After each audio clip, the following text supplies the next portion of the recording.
The first week after everything stops, what actually happens? The storm is here. It's time to prepare. Prepare. Prevail. Most people think about the moment things go wrong, the event, the outage, the disruption. But what almost nobody thinks through is what the first full week actually feels like. Not 1 hour, not 1 day. Day 4, day 5, day 7, because that's where things really start to change. The first day usually feels confusing more than anything else. People are still checking their phones. They're trying to get updates. They're telling themselves it's temporary. There's still a sense that things will go back to normal, even if something feels off. There's still hope tied to the system. But by day 2, that starts to wear down a little. Phones are dying. Information is inconsistent. People are getting uncomfortable, but there's still a mindset of waiting for someone else to fix it, waiting for an announcement, waiting for clarity. And then day 3 comes. Now day 3 is where that waiting starts to break. People stop asking, when will this be over, and start asking, what do we do now? That shift is important because it changes behavior. But the real change doesn't fully show up until the first week starts to close in. By day 4 and 5, things feel different. The environment is quieter, but not in a peaceful way. It's quiet because activity has slowed. People are conserving, they're watching, thinking. You start to notice things you didn't before. Fewer cars, less movement, less noise. And when there is movement, it stands out. That's when awareness starts to increase.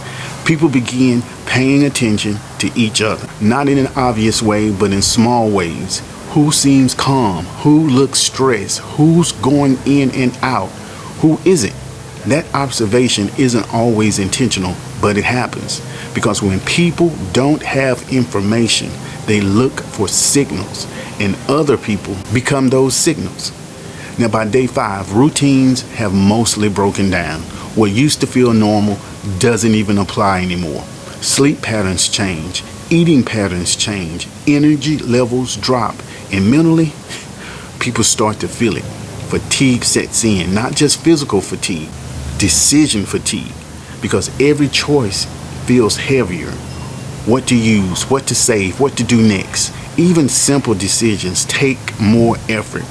That's something a lot of people don't prepare for. The mental side of prolonged uncertainty, because it doesn't all hit at once, it builds. And by the end of the first week, it's noticeable. People become more cautious, or in some cases, more impulsive.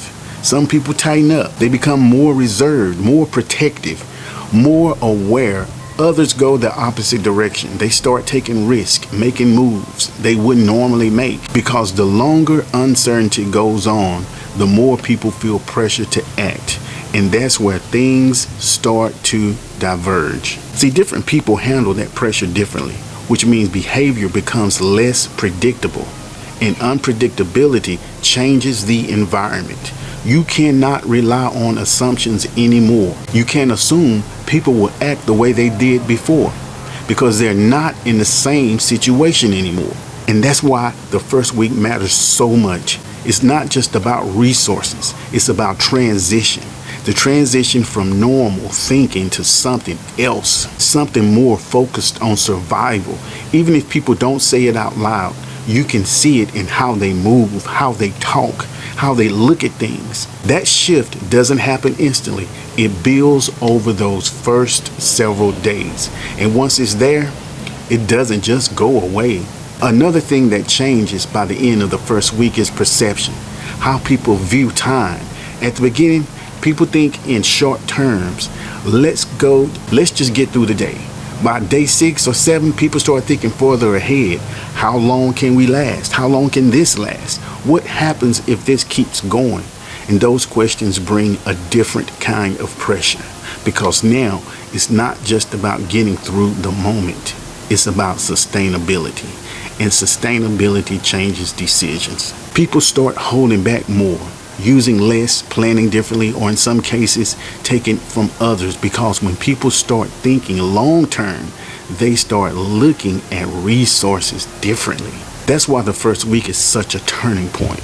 It's where the situation stops feeling temporary and starts feeling real, and not in a dramatic way, in a quiet, gradual way where nothing looks completely out of control, but everything feels different.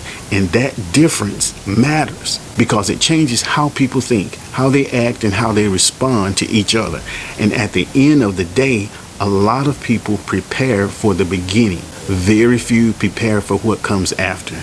That stretch is where things haven't collapsed completely, but they are not coming back quickly either. That middle ground, that's where the first week lives. And if you haven't thought through that part, it can catch you off guard. Not because something dramatic happens, but because everything slowly shifts. And you realize this isn't going back to normal anytime soon.